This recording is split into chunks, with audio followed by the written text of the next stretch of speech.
Pelosi, you know, she's on her book tour in her very ironically titled book, Know Your Power, when she has abdicated her power, or like we said, used her power just to support the status quo, you know, the fascist police state. But at her book signing in San Francisco, I wasn't there, but I heard that people chanted, Cindy, Cindy, Cindy for 5 minutes. And just the way they started to invalidate our signatures and starting to scrub the voter rolls in San Francisco from the people who support me, I think that they're very terrified. They're terrified, and all they care about is retaining their power. And all I care about is turning this country around. And that's what I've been doing since my son died. I've sacrificed everything to make this country the country that they say Casey died for my surviving children, for my new grandchild. Wow. But not just for them, but for the children and grandchildren of everybody all over the world. When America is healthy, then the rest of the planet will be healthy. And I think that with your support, with the support of your listeners and other people around America, that I can do it. And I don't feel like I'm there by myself. I don't call it my campaign. I call it our campaign. Well, Cindy, if there's ever been a campaign in American history that was the people's campaign, this is it. Well, Cindy, I agree. And look at the cost. They're not going to stop. They're trying to start war with Russia. They're trying to reignite the Cold War. I mean, this craziness isn't going to end until we put our foot down. And I just appreciate you as a champion getting there and doing that. So people should support you financially and by getting the word out. And we'll get that site out in a moment before you leave us. But getting back into the fascist police state, PDD 51, all these police state measures, the John Warner Defense Authorization Act, camps for the American people, a secret prison in Denver. All of that's happening. Are you concerned about another false flag or another stage 9/11? As a pretext, or even with a new administration, so the military-industrial complex can continue to move forward? Well, as you know, the Presidential Directive 51, it gives George Bush the right to declare martial law without congressional approval, but it doesn't have to be a nuclear, it doesn't have to be a terrorist attack. He could declare martial law under economic or social, a natural disaster. So, yes, that's very terrifying, and many people think that they're not going to even allow the elections to happen in November. So if there was ever a time that the people need to take back their power, it's today. You're right. This is the time to be vigilant. This is the crossroads. This is when the global system is liquid. Things are changing fast for good or ill. We're going to be the difference we want to see in the world. Like Gandhi said, look in the mirror every day, and that's where you're going to find the solution with our Creator's help and with great champions out there like Cindy Sheehan. 9/11 investigation. Now all these Republican memos come out saying we need a new 9/11. 9/11 would be great. Cy Hirsch reports that Dick Cheney just proposed attacking our own ships with fake PT boats with Navy SEALs dressed up like Iranians. Would you like to see a bigger investigation of that? Well, I have always called for a valid investigation into 9/11 that has nothing to do with the government, but has experts and subpoena power, and that these people need to swear an oath. That just cracks me up because they don't care about swearing oaths. That means nothing to them. But yes, definitely, I have joined with the families of 9/11 to call for that. The 9/11 investigation that we had was a joke.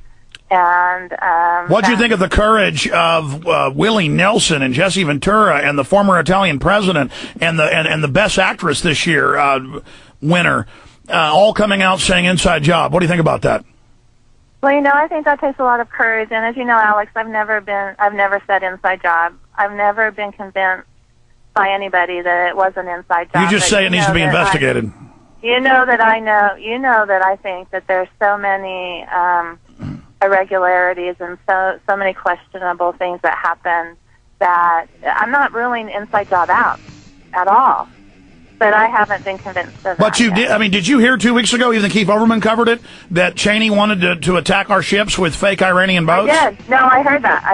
Yes. That's bombshell, isn't it? That's what they wanted to do. That's what they wanted to do for Iraq. They wanted to change. Tell you what, I'm going to skip this break, Cindy. Stay there for 3 more minutes.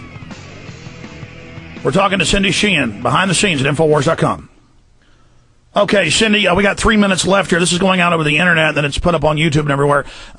Continue finishing up with that. I mean, that's a big deal when we get Well, these. I think they wanted to provoke Saddam into attacking us because they knew they couldn't get the UN resolution. Yeah, White House memo. These people are monsters. These people will stop at nothing to have all the power, all the money, and all the resources. And I wouldn't put it past them if 9/11 was an inside job, but I think that we really just need a very strong investigation into 9/11. Well, exactly. That's what I'm saying. That we have Cy Hirsch saying, "Oh, my White House source, they plan to attack 12 targets. One of them was to create fake Iranian boats in our shipyards, put Navy SEALs on board, and have them attack our ships and have a shootout." And then somebody in the White House overruled him. My point is, then we have the White House memo, flying U.S. planes low, painted like UN. But this is even worse, though, to actually attack our own ships. I mean, that's Cy Hirsch. That's Keith Olbermann. I mean, we need to make I mean, you've got a big voice, Cindy. I know you're bringing that up, but will you bring that up to the media? Well, I have whenever I have an opportunity. No, I know. You just got a lot of power. I'm glad I have the opportunity today. Well, you're just awesome. I mean, did that blow you away when you heard that Cheney was planning that? Nothing that these people do blow me away anymore. What blows me away is that we have allowed them to get away with it. Yes. That's what blows me away, Alex. Yes, absolutely. Well, you're not letting them get away with it, and we just appreciate you. Give out the congressional website one more time. CindyForCongress.org. Cindy, S-O-R, Congress.org. I don't want to put you on the spot. I know you're in a car waiting to go into an event on the campaign trail. But do you have the phone number? Because we have a lot of AM and FM shortwave satellite listeners that aren't at computers and don't have computers that want to call you. A lot of elderly. Yes, I do. It's area code 415-621-5027. Give it out again. 415-621-5027. I'm doing an anti-war concert. It's already set up, but I don't want to announce it till a little bit in October with Willie Nelson and Jesse Ventura. Maybe we can fly you in here or get you in there to be a speaker. I want to put too many speakers in there. I'll end up not having time to speak. But maybe we'll get you into Austin, Cindy, and I'll call your... That would be great. I love Austin. I miss my friends there. Well, I mean, I know you lived right outside it for a year. Yeah, and Austin's a great town. How long total, if you put it all the times together, were you out there at Camp Casey and before? Oh, gosh. Months, like you said. Yeah, off and on a lot. Yeah. Okay, well, CindyForCongress.org, you said? Yes. Okay, thank you for everything you're doing. Thank you, Alex. And hopefully we can come back on and update you on how things are going. Please do. You've got a platform, and we'll just call you in a month and check in with you. God bless you. Awesome. God bless you all and your listeners, too. Thank you. You bet. There goes Cindy Sheehan. Bye-bye, Cindy.